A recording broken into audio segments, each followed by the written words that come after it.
नमस्कार दोस्तों and welcome back to the channel the travel episode. तो आज हम इस वीडियो में बात करेंगे कि 10 ऐसी कौन सी चीज़ें हैं अगर आप कश्मीर जाएं तो आपको मिस नहीं करना है। साथ ही साथ वो ऐसी चीज़ें हैं जिन्हें आप करेंगे ही करेंगे क्योंकि वो बहुत ही इंपॉर्टेंट है अगर आप कश्मीर घूमने जाते हैं। देखिए, किसी भी जगह घूमने जाते हैं तो हम सोचते हैं कि वो कौन सी ऐसी चीज़ें हैं जो हमें वहाँ जाएं तो करनी चाहिए, या ऐसी कौन सी जगह है जहाँ घूमें जिससे कि हमारा जो पूरा प्लान है, ट्रेवल प्लान है, वो बहुत अच्छा निकले, बहुत अच्छा बने और हम कुछ यादगार चीज़ें लेकर यहाँ से जाएं। तो केवल एक फ़ोटो खींच लेना किसी जगह पर केवल वही याद नहीं होती है, केवल वही एक एक्सपीरियंस नहीं होता है। देखिए, कश्मीर की असली खूबसूरती उन अनुभवों में है जिन्हें आप महसूस करते हैं। शांत झीलों में शिकारा राइड हो, बर्फ से ढके पहाड़ हो, घोड़े की सवारी हो या स्वादिष्ट कश्मीरी खाना हो, सभी चीज़ें जो हैं वो आपकी पूरी ट्रिप है उसे यादगार बनाएगी। तो देखिए, चलिए जानते हैं कि कौन सी ऐसी 10 चीज़ें जिन्हें आप यहाँ पर एंजॉय कर सकते हैं। देखिए, सबसे पहले है डल लेक में शिकारा राइड। देखिए, श्रीनगर की पहचान डल लेक से और यहाँ की शिकारा राइड हर पर्यटक की सबसे पहली पसंद होती है। रंग बिरंगी शिकारा नाव में बैठकर झील के शांत पानी पर घूमना एक बहुत अच्छा अनुभव और सुकून देता है। रास्ते में तैरते हुए फूलों की बगीचे, फ्लोटिंग मार्केट और चारों ओर दिखाई देने वाले पहाड़ इस सफर को बहुत ही खूबसूरत बना देते हैं। अगर संभव हो तो या तो आप मॉर्निंग में करें या फिर शाम को करें जब सनसेट हो रहा होता है। तो ये दोनों टाइम है ना, वो बहुत ही बढ़िया होते हैं शिकारा राइड के लिए। तो शिकारा राइड जब भी आप आए कश्मीर तो डल लेक में शिकारा राइड जरूर करें।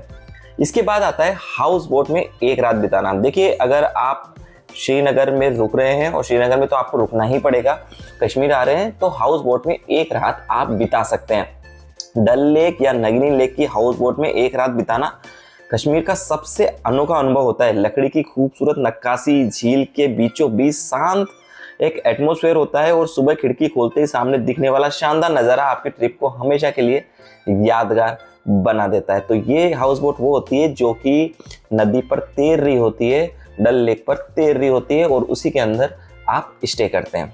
इसके बाद आता है, देखिए, गुलमर्ग की गंडोला राइड। गुलमर्ग की गंडोला राइड दुनिया की सबसे ऊंची और सबसे प्रसिद्ध केबल कार राइड्स में से एक है। जैसे जैसे आप ऊपर पहुंचते हैं, बर्फ से ढके पहाड़ और घाटियां किसी पोस्ट कार्ड जैसी दिखाई आपको देती है। अगर मौसम साफ हो तो यहाँ का नज़ारा सचमुच देखने लायक होता है। देखिए, गुलमर्ग की गंडोला राइड के बारे में हम बात कर ही रहे हैं तो मैं आपको प्राइस भी बता दूं कि फर्स्ट फेज और सेकंड फेज, दो फेज यहाँ पर होते हैं। फर्स्ट फेज तक अगर आप जाते हैं तो 850 पर पर्सन करीब लगता है और अगर सेकंड फेज तक आप जाएंगे तो करीब करीब आपको इसके बाद 950-1000 रुपये और देने पड़ेंगे। अगर फर्स्ट फेज में बर्फ पिघल जाती है तो फिर सेकंड फेज में लोग जाते हैं बर्फ देखने के लिए।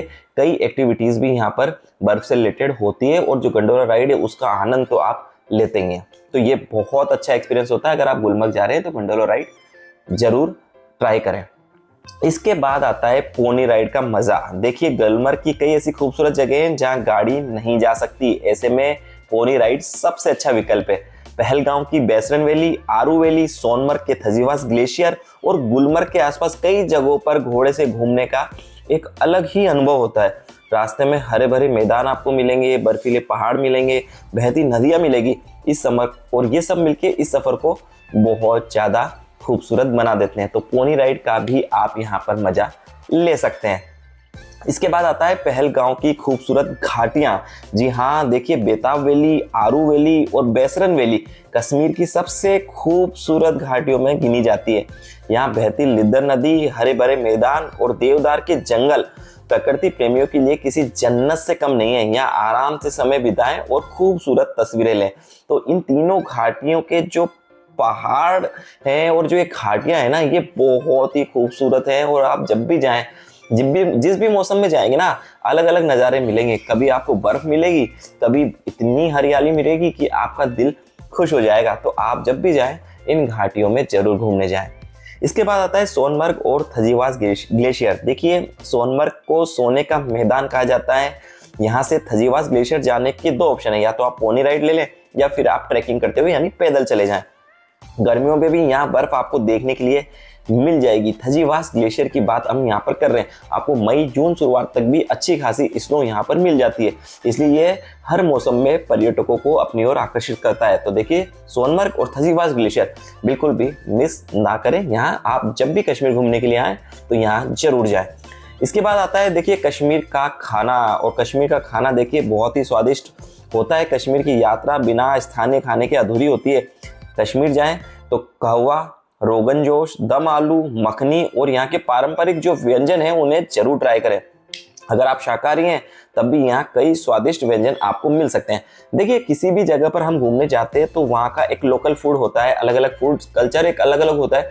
हो सकता है हमें थोड़ा सा टेस्ट शुरू में अलग लगे, लेकिन ट्राई जरूर करना चाहिए, क्योंकि उससे हमें पता चलता है कि भाई किस तरीके का खाना यहाँ पर चलता है, किस तरीके का लोग यहाँ पर खाना पसंद करते हैं, और उनमें से कई चीज़ें हमें पसंद भी आती है। इसके बाद आता है लोकल मार्केट में शॉपिंग। देखिए हम कहीं पर भी जाते हैं तो लोकल मार्केट वहाँ का होता है, उसे तो प्रीफर करते ही हैं। श्रीनगर में लाल चौक और आसपास के बाजारों में घूमना भी अपने आप में एक शानदार अनुभव होता है।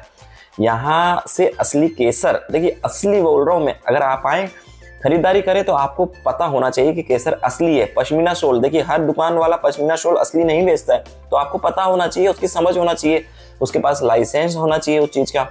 ड्राई फ्रूट, अखरोट की लकड़ी से बनी चीज़ें और पेपर माशे की खूबसूरत कलाकृतियाँ आप यहाँ से खरीद सकते हैं।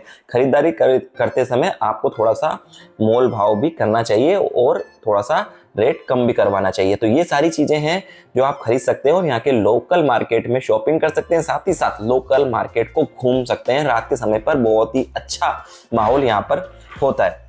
इसके बाद आता है स्नो एक्टिविटीज़ का मजा। देखिए अगर आप सर्दियों में कश्मीर जा रहे हैं तो गुलमर्ग में skiing, snowboarding, snow mobile, sledge ride जैसी रोमांचक एक्टिविटीज़ यहाँ पर कर सकते हैं। एडवेंचर पसंद करने वालों के लिए ये जो जगह है वो स्वर्ग से कम नहीं है। तो कई जगह पर आप अलग अलग तरीके की एक्टिविटीज़ कश्मीर के अंदर कर सकते हैं और आपको करनी भी चाहिए अगर आप कश्मीर घूमने के लिए आए हैं।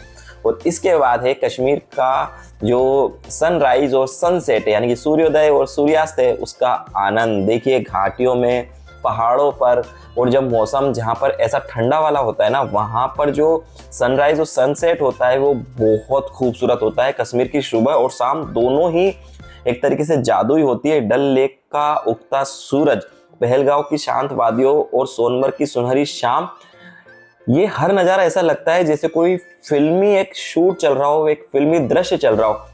तो कुछ पल रुककर यहाँ पर इन खूबसूरत चीज़ों का हमें मज़ा जरूर लेना चाहिए, क्योंकि यही पल होते हैं जो आपकी पूरी ट्रिप को बहुत ही खूबसूरत और यादगार बनाते हैं। तो ये थी कश्मीर की ऐसी 10 चीज़ें जो अगर आप आते हैं तो आपको ध्यान रखना चाहिए और इन अनुभवों को आपको लेना ही चाहिए, ताकि आपको ये जो ट्रिप है वो हमेशा याद रहे। अगर आपको ये इन्फॉर्मेशन पसंद आई है तो इस वीडियो को लाइक कर दें, शेयर करें इस वीडियो को अपने दोस्तों के साथ अगर आप घूमने जाने वाले हैं उनके साथ। साथ ही साथ अगर आपने अभी तक सब्सक्राइब नहीं किया चैनल को तो सब्सक्राइब जरूर कर लें, ताकि इन्फॉर्मेटिव वीडियो ऐसी अगर आगे भी आए तो आप तक पहुंच जाए।